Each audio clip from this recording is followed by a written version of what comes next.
sorry. I'm sorry. See, you can come into the church as you are, but God will lock you out of the kingdom if you don't want to go through submission and order.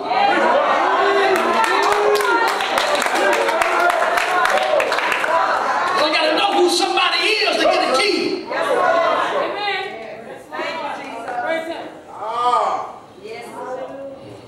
Verse 11.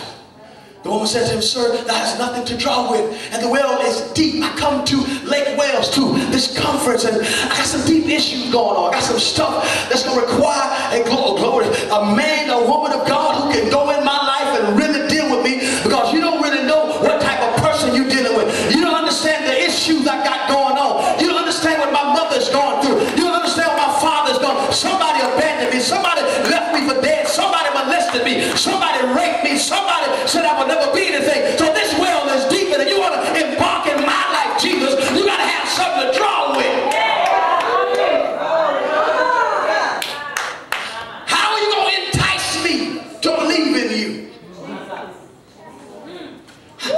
What you going to draw with? How you going to get way in there?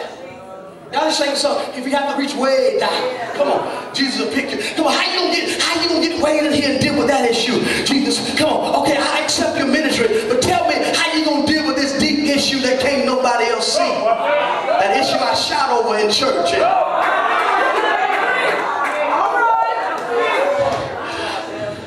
I got a very saved persona, but behind my saved persona, there's a lust spirit that's killing me on the inside that I can't say in front of nobody else.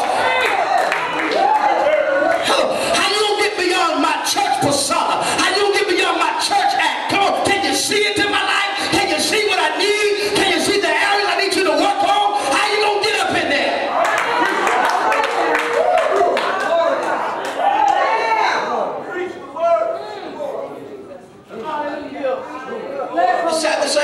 I said this on a couple weeks ago at a youth conference.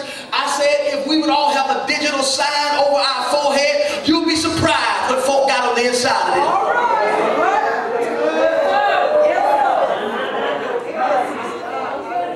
You'd be surprised what will appear in the digital sign.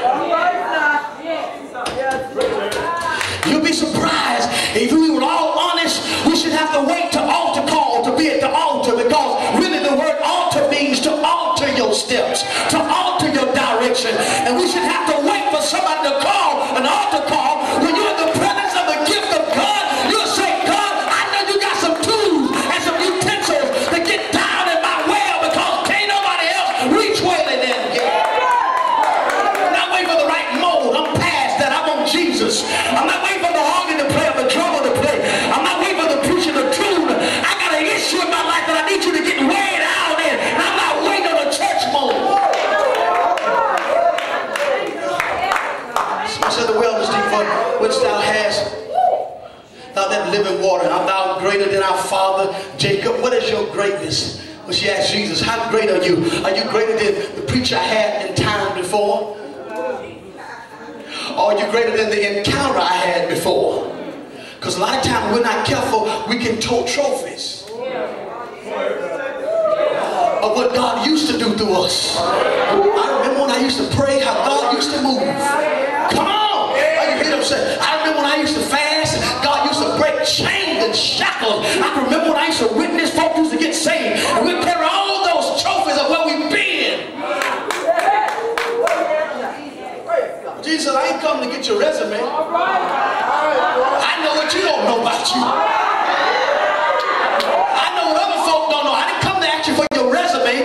Come on, I came to see if you're looking for the mold to be broken. I come to see if you're looking for a transformation. I come to see if you're looking for change. I didn't come here to the conference tonight just to intertwine or entangle your emotions. I don't know how bad you want to change, how bad you want to be effective, how bad you want to be anointed, how bad you want to initiate change in the earth. I'm looking for people that are ready to surrender to God totally.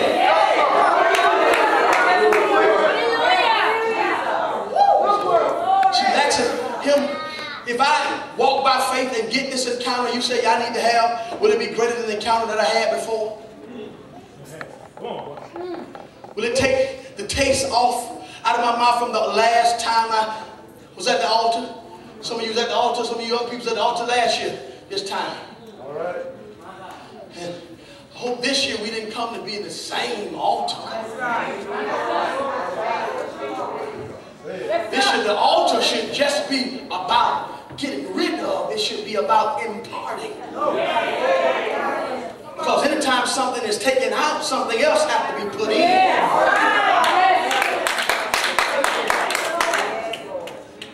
So Jesus couldn't cast the demons out of the man that had a legion of demons without imparting something back in him. Yeah. Because he'd have had thousands of empty spaces in him. That would have been refilled by external things. So what's the impartation? Are you greater than Jacob, and which gave us the well and drank thereof? How long I got, Bishop? Himself and his children and his cattle. Jesus answered and said to her, whosoever drinketh of this water shall thirst again. If you're looking for just have another church in town, you're going to be right back next year. Thirsty for church. And this is why many of you cannot get in the presence of God at home. Because you're thirsty for church. You got to have an organ. You got to have a drummer. You got to have a praise team. You got to have a choir. But you can't shout in your bedroom and in your bathroom. You can't shout by yourself because you're looking for church. You're not looking for a move of God. He says, I can give you this if you want me to give you that, but you'll be right back. Bishop Banks don't catch the devil with you. Because every week, instead of you fulfilling the vision in his heart, he got to be... Come on now. If God gives him a fresh idea and a fresh vision, he can't depart that fresh idea or that fresh vision because he's still giving you water from last time because you're still thirsty for that.